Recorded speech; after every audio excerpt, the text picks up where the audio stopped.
an employer, would you rather pay an anticipated cost or the maximum cost? If you're like most people with a budget, you'd rather pay the anticipated cost. Why would you want to pay more than you absolutely have to? Especially now. Today, we are going to explain the difference between anticipated healthcare costs and max costs, and what exactly that has to do with any kind of benefits plan.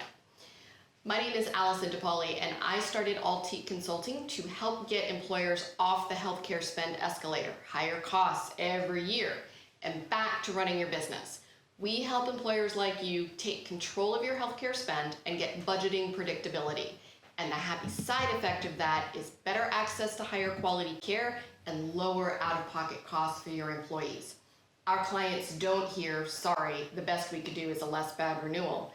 Instead, you hear, your employees had access to the highest quality care, you paid a fair price for it, and you paid only for the health care your employees used. When you hear that, you can expect to pay 10 to 20% less than last year. For the best advice about how to shrink your benefits budget, make it predictable and controllable, all while improving benefits for your employees, subscribe to my YouTube channel and hit the notifications bell to be notified when I upload new videos.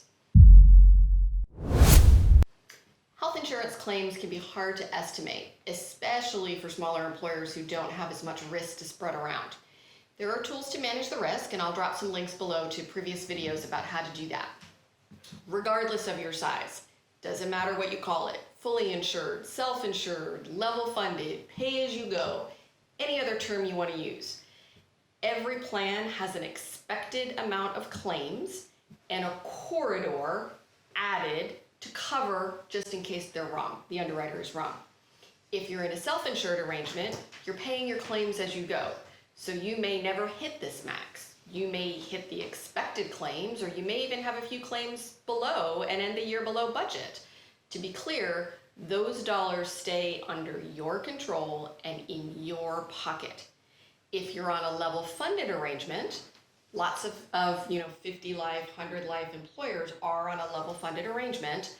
You are funding the maximum amount each month, but any unused dollars come back to you at the end of the year.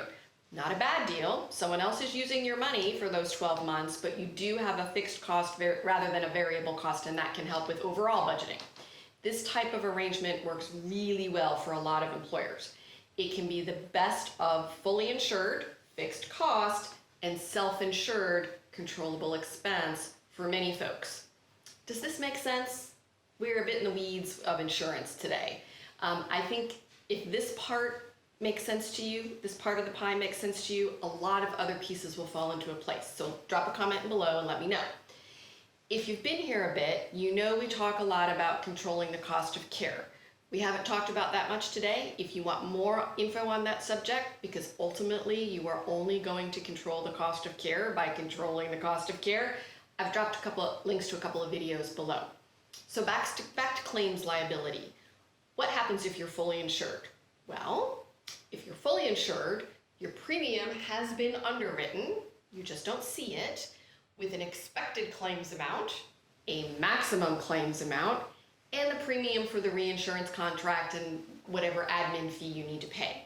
Sounds kind of like a self-funded plan, doesn't it? So what happens if you hit the maximum or you blow through the maximum claims calculation?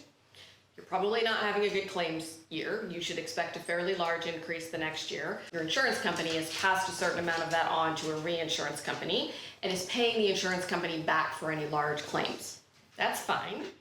But what happens if you don't hit the max? What happens if your claims come in as expected?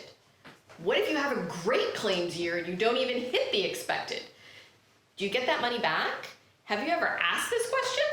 Did you get the blue screen of death look in return? Does that seem right to you? Go ask. Let me know what happens. If you're interested in leveling the playing field and making your healthcare plan work for you and your employees, if you're interested in saving your plan significant dollars, click the link below and let's see if we're a good fit.